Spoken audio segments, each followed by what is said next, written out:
I know, but Nico's cute. True.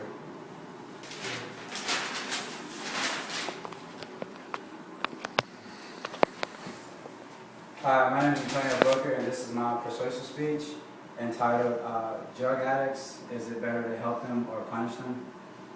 I'd like to start out by saying there are many different types of drugs that people get addicted to, but usually the main drug is in the class narcotics.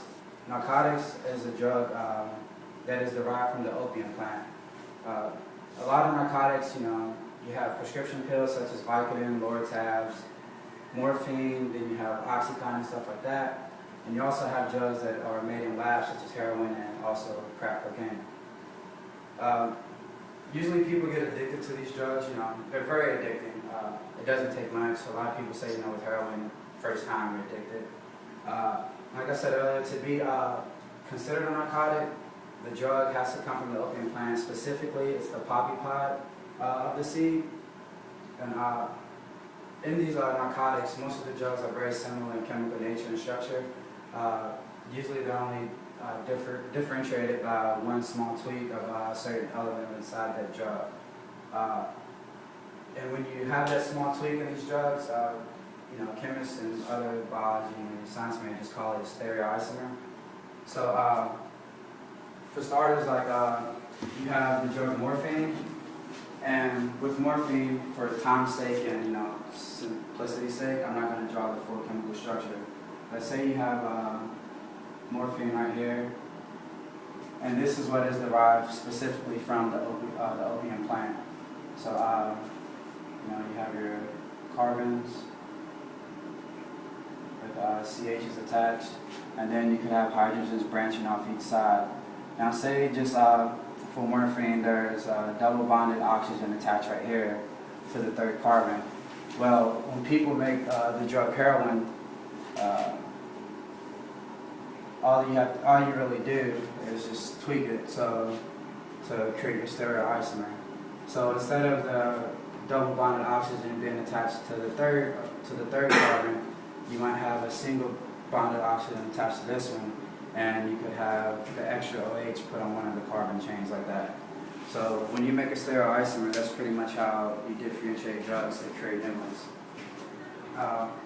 So that's a little bit of background on which type of drugs people get addicted to, and I'm going to get into how drugs work. When your body goes through any type of reaction, anything you do, your brain releases neurotransmitters. The neurotransmitters, tell your body what to do, tells you when to eat, tells you when to speak, tells you when to move. And when your body does this, it sends reactions back to the brain saying that this is enjoyable, this is not enjoyable. So the neurotransmitters that cause the feelings of elation and happiness are known as acetylcholine and endorphins.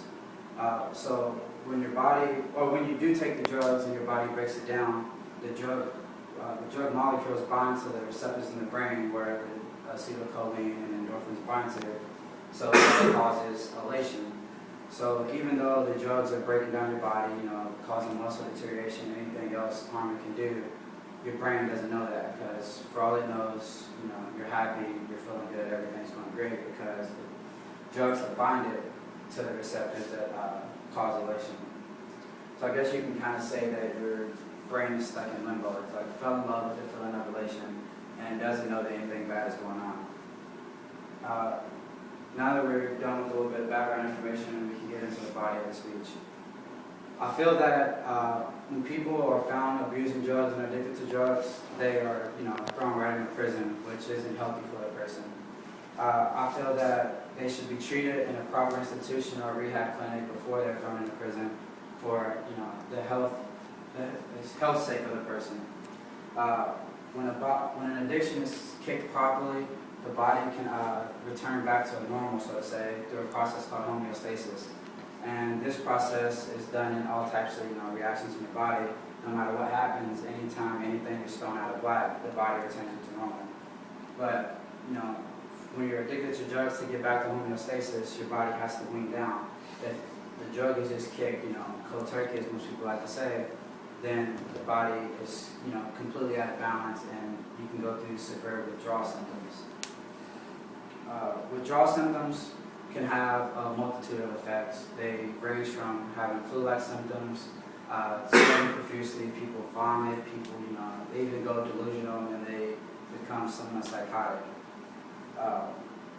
Those withdrawal symptoms are very bad because if you have somebody in jail who's becoming delusional and becomes psychotic, they could cause severe harm to themselves and severe harm to other people. And being punished that way isn't humane nor is it moral. The only type of punishment for whatever you do should be humane and moral. We all know that drug abuse is a crime and it should be punished, but only in a sense that it won't cause unnecessary harm to that person. So in conclusion, I like to state that when people are treated properly for drug addictions, that their body is better off health-wise, and that they are less likely to cause harm to themselves and other people, and that they can return normal and become better once they kick their addiction.